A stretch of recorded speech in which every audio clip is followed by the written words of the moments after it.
భూమిక weds Vihaan. అంగరంగ వైభవంగా వీళ్ళిద్దరి పెళ్లి ఏర్పాట్లు జరిగిపోతున్నాయి. ఇద్దరివి పేరు మోసిన బిజినెస్ ఫ్యామిలీస్ కావడంతో ఈ పెళ్లి మీద సర్వత్రా ఆసక్తి నెలకొంది. ఈ పెళ్లి కేవలం రెండు మనసుల కలయిక మాత్రమే కాదు, రెండు బిగ్గెస్ట్ బిజినెస్ ఎంపైర్స్ ని, వందల కోట్ల ఆస్తులను ఒకటి చేసే మెగా డీల్. ఇక వెడ్డింగ్ ఫెస్టివిటీస్ లో భాగంగా మండపానికి బయలుదేరిన పెళ్లి కొడుకు విహాన్ వర్మ బారాత్ ఒక ఓల్డ్ టెంపుల్ దగ్గరకు చేరుకునే ఆగింది. వైట్ హార్స్ మీద ఒక ప్రిన్స్ లాగా కూర్చుని ఉన్నాడు విహాన్. ఆ బారాత్ మెయిన్ రోడ్ వైపు మూవ్ అవ్వడానికి రెడీగా ఉన్న సమయంలో సడన్ గా ఒక ఓపెన్ టాప్ బ్లాక్ తో జీప్ గట్టిగా హారన్ కొడుతూ వచ్చి స్క్రీచింగ్ సౌండ్ తో బ్రేక్ వేసి వాళ్ళ బారాత్ కి అడ్డంగా ఆగింది. ఆ లౌడ్ డీజే సౌండ్ లో ఫస్ట్ ఎవరికి ఏం అర్థం కాలేదు, కానీ అంతలోనే ఆ జీప్ లోంచి ఒకడు లాంగ్ రైఫిల్ పైకెత్తి డైరెక్ట్ గా గాల్లోకి ఫైర్ చేశాడు. గాల్లో పేలిన తూటా శబ్దానికి అప్పటిదాకా హోరెత్తిస్తున్న డీజే బ్యాండ్ ఒక్కసారిగా సైలెంట్ అయిపోయాయి. డాన్స్ చేస్తున్న వాళ్ళు ఎక్కడికప్పుడే షాక్ అయి నిలబడిపోయారు.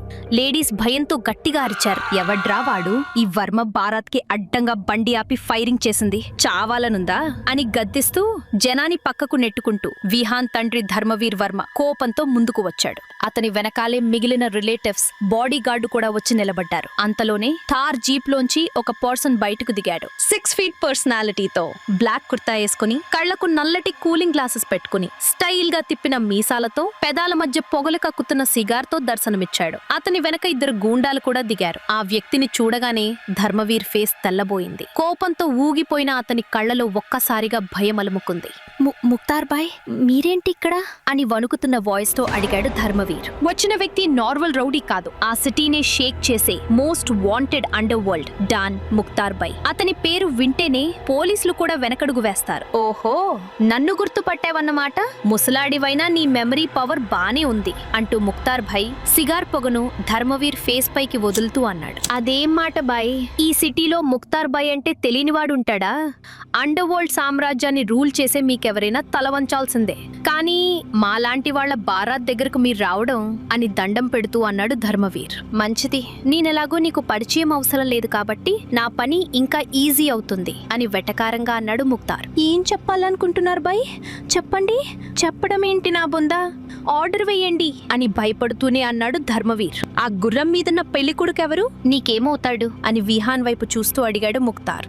ఆ చూపులకు గుర్రం మీద ఉన్న విహాన్ కూడా కాస్త వణికాడు. వాడు నా ఒక్కగానొక్క కొడుకు విహాన్ వర్మ భాయ్. ఏమైంది, నా కొడుకు ఏదైనా తప్పు చేశాడా అని కంగారుగా అడిగాడు ధర్మవీర్. ఇప్పటిదాకా వాడు ఏ తప్పు చెయ్యలేదు, కానీ ఇప్పుడు చెయ్యబోతున్నాడు.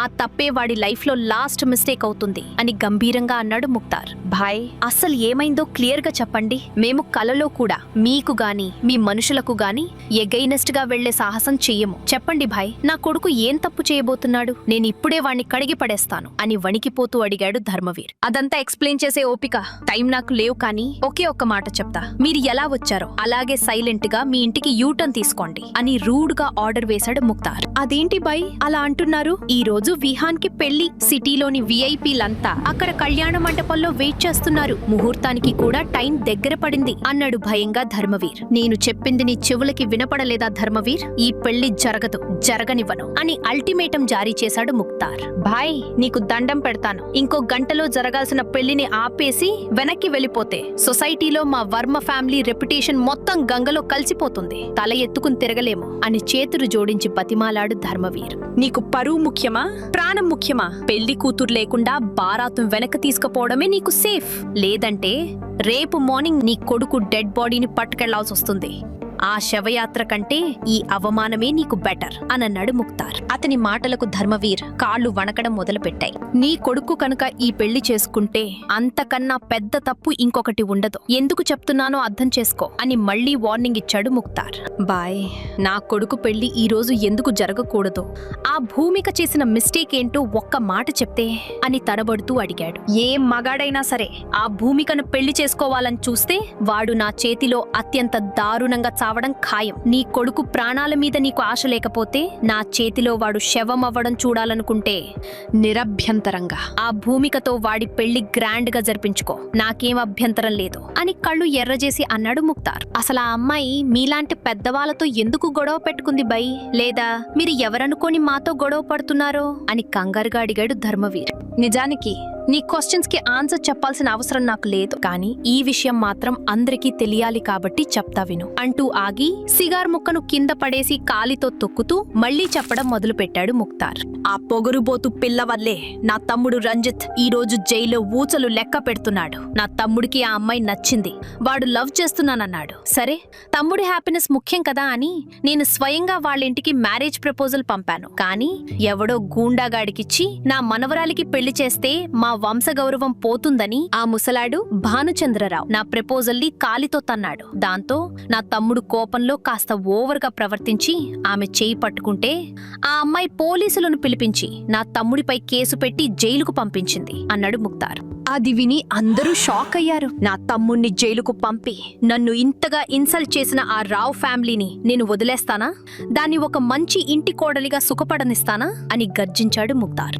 ముక్తార్ మాటలు విన్న ధర్మవీర్ గుండె జల్లుమంది. ఈ విషయం తనకు ముందే తెలిసి ఉంటే అసలు ఆ రావు ఫ్యామిలీ జోలికే పోకపోయేవాడిని అని మనసులో అనుకున్నాడు. అయినా తన మనసులో మెదిలిన ఒక డౌట్ ను ముక్తార్ను అడగకుండా ఉండలేకపోయాడు ధర్మవీర్.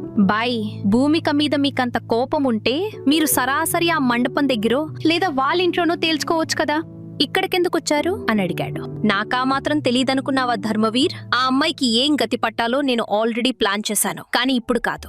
నా తమ్ముడు కేసు ఇంకా కోర్టులో నడుస్తోంది. ఇప్పుడు ఆ అమ్మాయికి ఏ చిన్న గీత పడినా పోలీసుల డౌట్ సూటిగా నాపైకే వస్తుంది.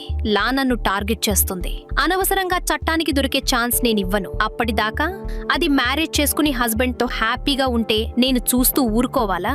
దాన్ని చేసుకున్నోడిని ముక్కలు ముక్కలుగా నరికేస్తాను. ఇది నా శపథం అన్నాడు. ఈ మాటలు వింటున్న విహాన్ వర్మకు అవమానంగా అనిపించింది. ఇంతమంది రిలేటివ్స్ ముందు తన తండ్రి భయపడటం, తన పెళ్లి ఆగిపోవడం అతను తట్టుకోలేకపోయాడు. నాన్న, ఎవడో గూండాగాడి బెదిరింపులకు భయపడి నేను నా భూమికను వదులుకోలేను. వీళ్ల సంగతి నేను చూసుకుంటాను. నేను భూమికనే పెళ్లి చేసుకుంటాను. మనం కూడా పోలీసులను పిలుద్దాం అని గుర్రం దిగి ముందుకు వచ్చి కాన్ఫిడెంట్ గా అన్నాడు విహాన్. ఆ మాట పూర్తి కాకముందే విహాన్ చంప పగిలేలా ఒక్కటిచ్చాడు ధర్మవీర్. కొడుకు ఆవేశంలో హద్దులు మీరుతున్నాడని గ్రహించిన ధర్మవీరు వెంటనే నోరుమూయ్, స్టూపిడ్ అని కొడుకును తిట్టి ముక్తార్ వైపు తిరిగి, బాయ్, వాడు పిల్లాడు, మీ పవర్ ఏంటో తెలీదు, మంచి చెడు తెలియక మాట్లాడుతున్నాడు. వాడి తరఫున ఫాదర్ గా నేను సారీ అడుగుతున్నాను, మమ్మల్ని వదిలేయండి అని ముక్తార్ను కూల్ చేసే ప్రయత్నం చేశాడు. సరేలే, నువ్వు తెలివైన వాడివే కదా, నీ మాట మన్నించి వాడిని వదిలేస్తున్నాను, లేదంటే ఈ పాటికే వాడి డెడ్ బాడీ ఇక్కడ పడుండేది అని అన్నాడు ముక్తార్. వెంటనే ముక్తార్ తలదించుకున్నాడు.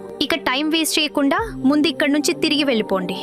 నేను కూడా ఆ భూమిక కోసం వేరే మొగుడిని వెతికి ఈ రోజే దానికి పెళ్లి చేయాలి అని చాలా కఠినంగా అన్నాడు ముక్తార్. భాయ్, అర్థం కాలేదు. ఇప్పుడే కదా ఆమెను పెళ్లి చేసుకున్న వాడిని చంపేస్తానన్నారు, మళ్ళీ మీరే స్వయంగా పెళ్లి చేస్తానంటున్నారు, ఏంటిది అని ఆశ్చర్యపోతూ అడిగాడు ధర్మవీర్. నా ఉద్దేశ్యం మంచి స్టేటస్ ఉన్నవాడి ఇంటికి వెళ్ళనివ్వను అని అంటూ క్రూరంగా నవ్వాడు ముక్తార్. అంటే అని ఏమీ అర్థం కానట్టు అడిగాడు విహాన్. నా తమ్ముడు అల్లుడుగా పనికిరాని ఆ ఫ్యామిలీకి వచ్చే అల్లుడు ఎలా ఉండాలంటే దాని పొగరుని, రావు ఫ్యామిలీ పరువుని, వారి ఈగోని పూర్తిగా అణగదొక్కే అంత దరిద్రపు పొజిషన్ లో ఉన్నవాడై ఉండాలి. అలాంటి వాణ్ణి ఏరికోరి మరీ ఆ పిల్లతో పెళ్లి చేస్తాను, చూస్తూ ఉండండి అన్నాడు. అలా అంటుండగానే ముక్తార్ చూపులు చుట్టుపక్కల వెతకడం మొదలుపెట్టాయి. ఆ జనం మధ్యలో రోడ్డు పక్కన ఉన్న ఆ పాత గుడి మెట్ల దగ్గర అతని చూపు ఒక్కసారిగా ఆగింది. అతని పెదాలపై ఒక రాక్షస నవ్వు మెరిసింది. అక్కడ మురికి బట్టలతో జుట్టు జడలు కట్టి చేతిలో ఒక పాత పాత్ర పట్టుకుని ఒక భిక్షగాడు కూర్చునున్నాడు. ఒరే, అటు చూడు అని తన మెయిన్ అనుచరుడిని గట్టిగా అరిచాడు ముక్తార్. ఇకేం జరగబోతోంది? ముక్తార్ ఆ భిక్షగాడిని చూసి ఏం చేయబోతున్నాడు? ముక్తార్ మైండ్ లో రన్ అవుతున్న ఆ డెడ్లీ ప్లాన్ ఏంటి? రాజేంద్రరావు, భానుచంద్రరావు ఈ ఇన్సల్ట్ ని తట్టుకోగలరా? ఈ ప్రశ్నలకు సమాధానాలు తెలుసుకోవాలంటే నెక్స్ట్ ఎపిసోడ్ వినాల్సిందే. క్రింద ఇచ్చిన లింక్ ని క్లిక్ చేసి పాకెట్ ఎఫ్ఎం యాప్ ని ఇన్స్టాల్ చేసుకోండి. Stay tuned to Pocket FM.